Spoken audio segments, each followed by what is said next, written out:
welcome viewers. I'm Pia and you're watching NewsX. Now, India is home to an estimated 10 lakh temples with an estimated 200 to 300 crore temple visits per year.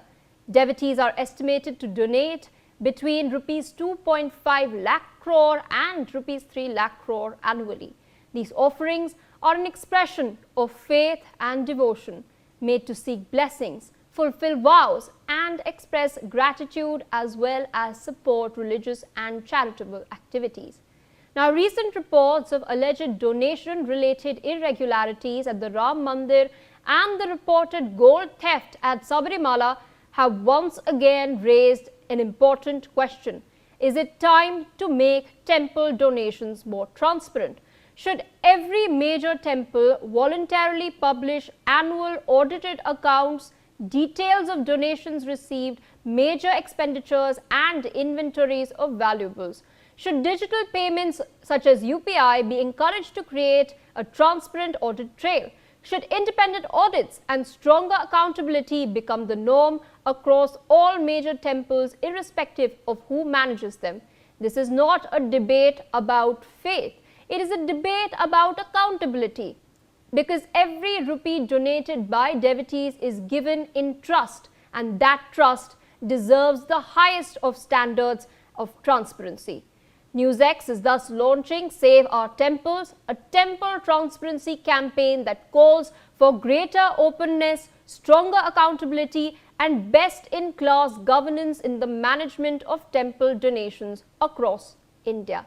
Joining us on the broadcast is K. Nagarajan, member, Temple Worship Society and legal advisor on temple issue to Hindu Dharm Acharya Sabha.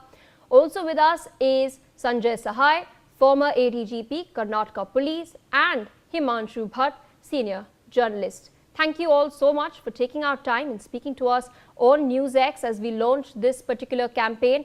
I'd like to go across to Mr. K. Nagarajan first. So thank you for taking our time and speaking to us. What's happened over the last week or so has been nothing but shocking and also heart-wrenching for millions of devotees. What's happened at the Ram Mandir with regards to the alleged irregularities, and now of course with the special investigation team's report on the Sabarimala gold theft, a lot of devotees are feeling heartbroken at the fact that yes, they've placed their trust in the temple administration, offering whether it is money or whether it is their valuables as a sign of their faith and devotion to God, and that is being illegally appropriated. What in your assessment needs to be done to ensure greater accountability and greater transparency as far as the management of temples and temple administration at large across the country is concerned? Thank you, and good evening to all my fellow panelists. It's great to be with you this evening. First of all, let me answer your question on Ram Janmabhoomi. The Ram Janmabhoomi is a trust, and according to the laws on trust, the accounts of a trust are to be audited by a chartered accountant firm if the income exceeds 2.5 lakhs. Obviously, the income of Ram Janmabhoomi has exceeded 2.5 lakhs several times, and yet there has not been a single audit since the inception of the trust. So there's a huge lacuna, and we cannot, human beings are human beings, and we cannot consider that everybody will be honest and God-fearing. That's answer to part A. There has to be a checks and balance, which in this case was totally absent. Secondly, on the larger issue of temple and the temple accountability and looting of temples, what is said to be looted in Ram Janmabhoomi is a minuscule fraction of what is being looted across the country, specifically in the southern states. We have documented this several times that the loot of temples in southern states are far higher. What should be an income across the southern states of something like about 25,000 crores per year from temple properties? Read my lips, 25,000 crores across the 4 southern states. What is actually being collected by the government controlled endowments department or Usri department, as called in Karnataka, is a very minuscule fraction of less than maybe 1,250 crores. That's part A. Even in Ram Janmabhoomi, it's a trust. In case of a government-controlled temple like Sabarimala, for example, where also trusts have been reported recently, unfortunately made news. And I understand that the local MP has called for a CBI inquiry. See, the state government is accountable to nobody, whether it's Karnataka, Andhra Pradesh, Tamil Nadu, or any other place. Once the state government takes over a temple, there's zero accountability. There's no external audit. Nobody knows where the money is coming from, how the money is coming from, how it's being spent, and there is no answerability either. So, Ram Janmabhoomi as a trust has not followed the rules of the trust, and therefore it has not been able to plug or identify any wrongdoings early enough. However, there are people identified it, and there is a SIT going on. But what about the other temples in South, which has been looted since? You'll be surprised to know, just a small aside. In 1817, the East India Company at that time took over the temples under their regions. There was a strong protest against this. You know who protested? The missionaries protested. Why did they protest? They said, no, East India Company is using its officers to collect the proper money from the temple properties and giving it to temples. So temples are flourishing and missionaries and Christians are suffering. This was a stand taken by the missionaries, and they made a protest and they made a submission to their monarch. And then the East India Company gave away their temples. When they gave away their temples, they also gave away some 5 lakh of rupees in 1832. And today we are talking about properties which run into tens of lakhs of crores in South Indian temples. And in Ram Janmabhoomi, we are talking about 8 crores, 10 crores, 12 crores. This, I think we should look at the larger picture.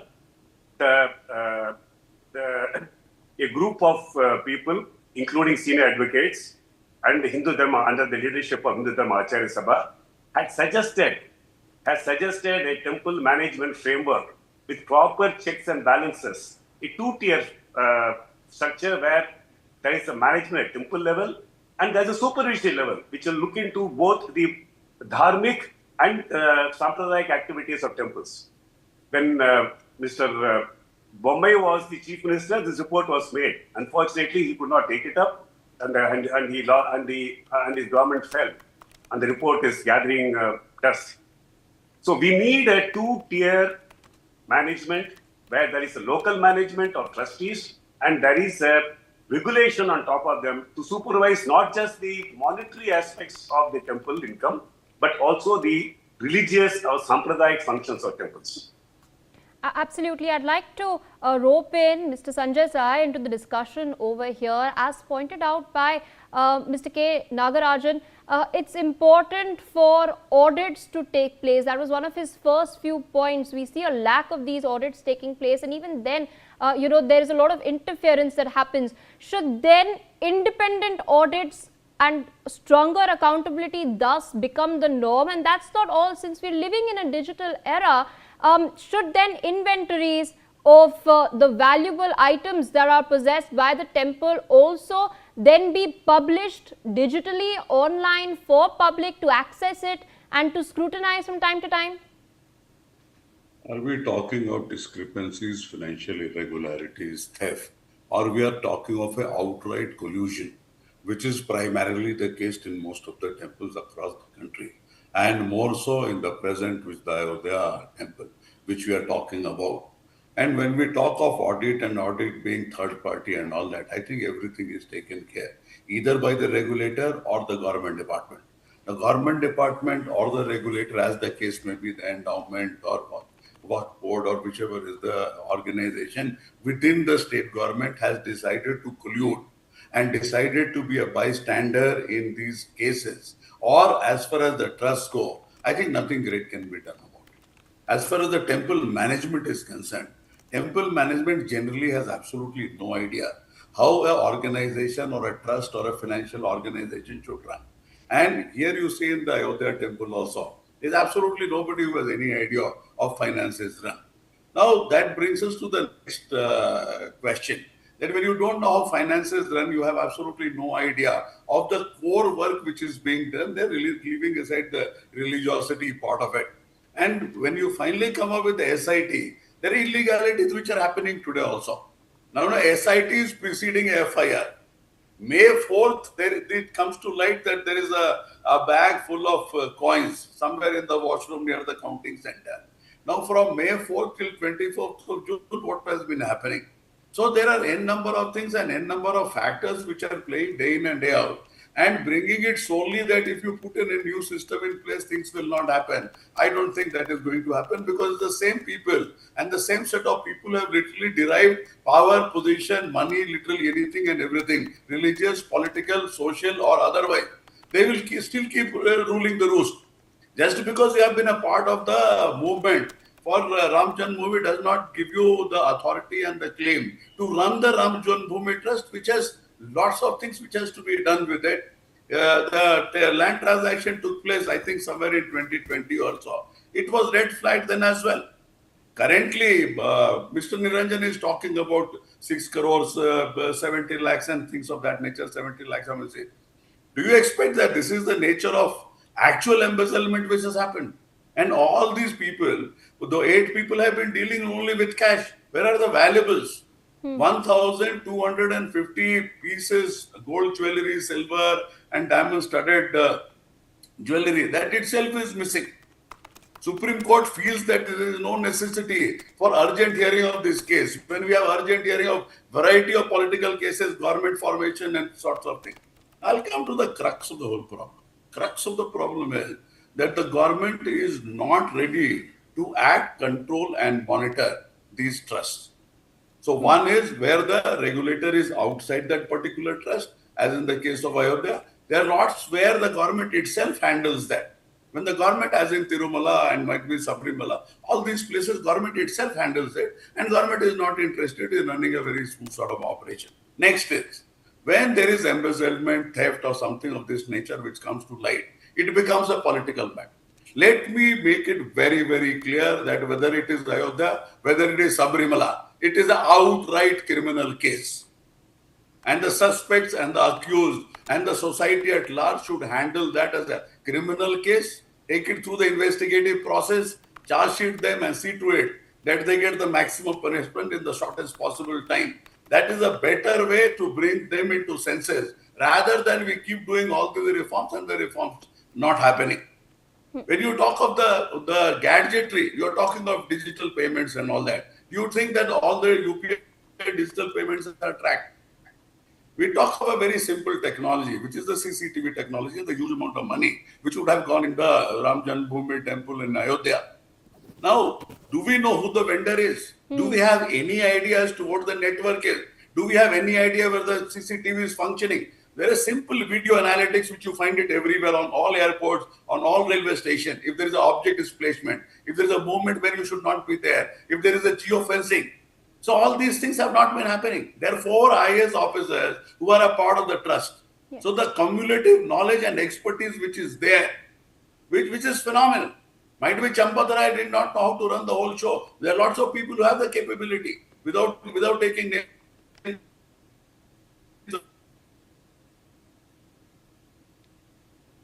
Absolutely. So I've lost you. I've lost your connection there. But I'd like to take this point that you've been making. I'd like to take this forward with Mr. Himanshu Bhatt. Of course, what Mr. Sanjay Saha has pointed out that in many cases, the people who are running the administration, these trusts, they don't know what they're doing. They don't have the necessary expertise in order to streamline operations and run and manage these temples efficiently.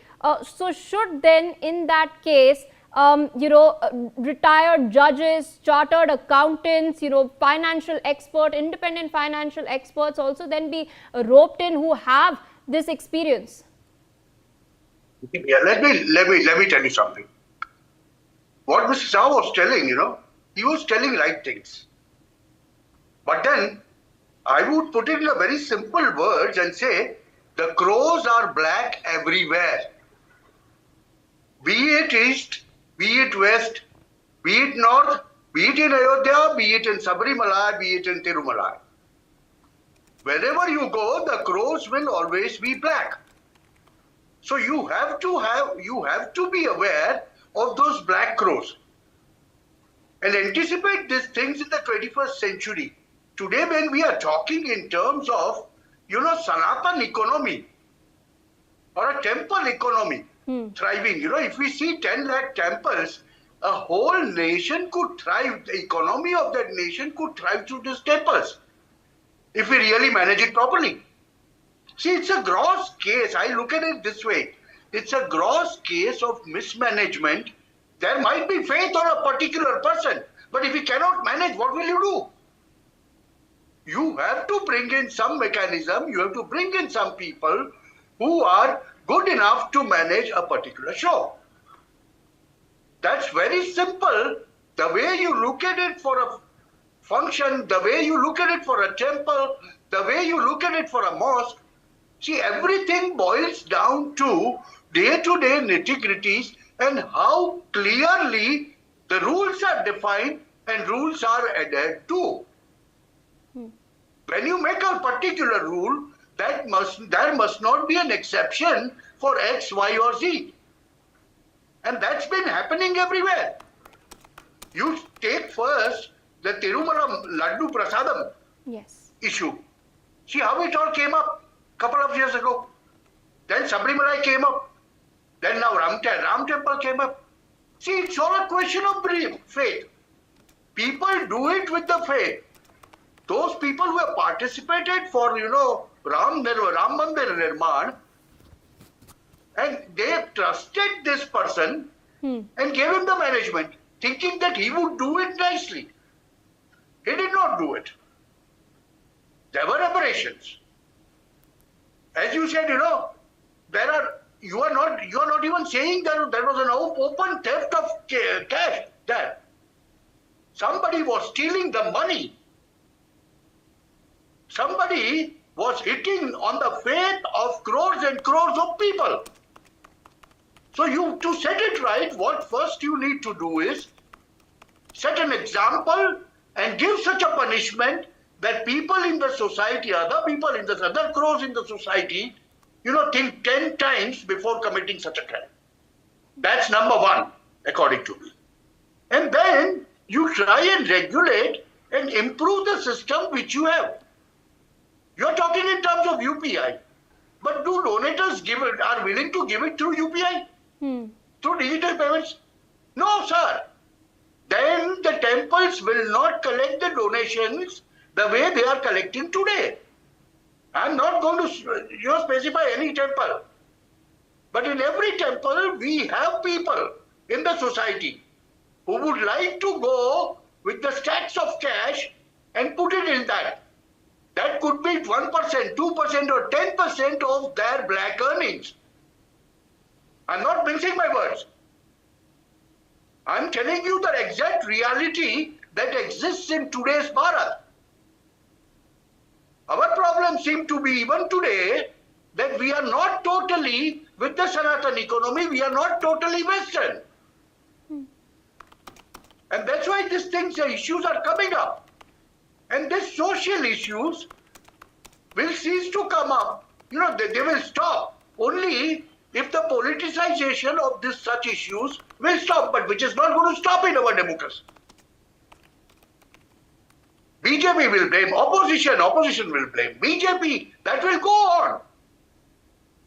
In Sabarimala, you will find a government which is run with the support of a Muslim League for the first time after 75 years, is pointing fingers to BJP.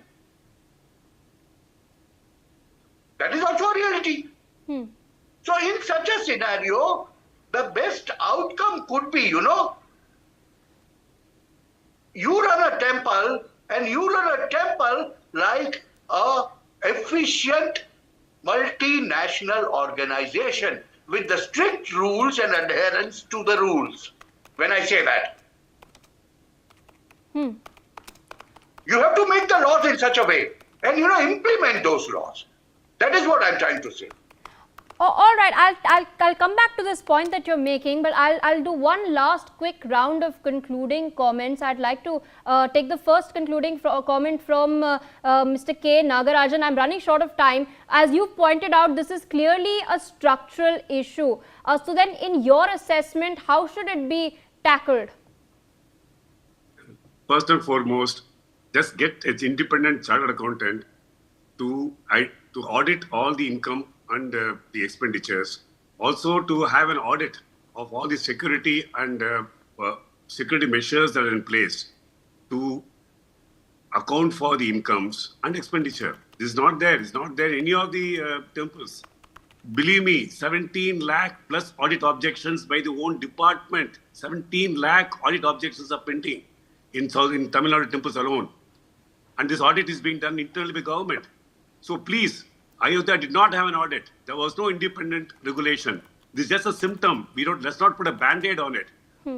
Look at the structural issue. If you have a trust board, have somebody to supervise and regulate the trust board. All right. I'd also like to get a concluding comment from Mr. Sanjay Sai. So you'd spoken about government, of course, being reluctant to really come in and manage these temples. There are a lot of arguments for and against. Some people say that if they do come in, it will be government oversight versus, of course, those who highlight the positive aspect that, yes, it will enforce accountability. In your assessment, what's the way forward? No, there is already government oversight. Government has become a bystander, whether it is the concerned department or the regulatory authority. There is absolutely nothing in this country which works outside the government. You have an intelligence failure. You have the state police, you have the intelligence bureau, and theft is happening by tons and crores and thousands of crores, God knows in what amount, and nobody has absolutely any idea of it. So my basic understanding is that there are systems in place. Nobody is ready to run those systems. First, whatever systems are there, you run those systems. Then you realize what it is. Otherwise, you keep crying horse and bringing it newer systems. Nobody knows the new system also. It will happen like our BNS.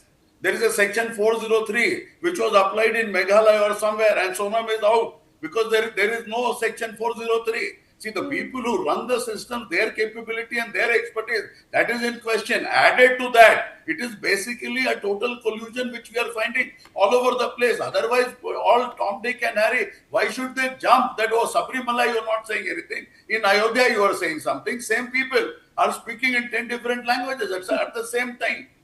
So at the end of the day, if you don't don't enforce the systems you have in place, what takes to run a CCTV video analytics? Absolutely. What takes to do an audit? What takes even today to get all the documentation, run an AI engine, and lots of patterns will come out. If somebody wants me to believe that it is 8-10 crore and somebody wants me to believe that after 1.5 months or 50 days you register a FIR and all the evidence will be available, it will be going on the otherwise. And if the Supreme Court says that this is not urgent, does not deserve hearing on an urgent basis, then I have nothing much to say. There are suo motu powers with the police, there are suo motu powers with the court, there are suo motu powers with the High Court, and suo motu powers with the Honorable Supreme Court of India. There are checks and balances. We have finally created a system where everything is caving in.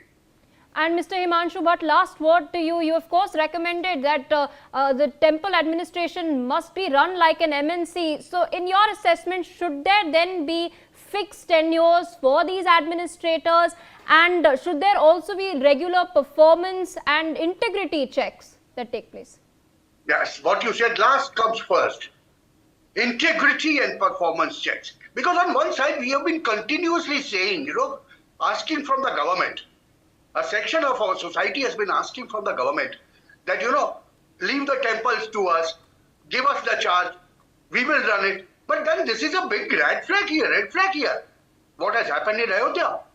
Is this the way we are going to run it?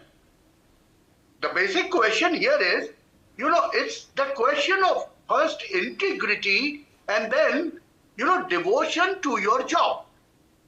See, because this is temples, I am using the word devotion.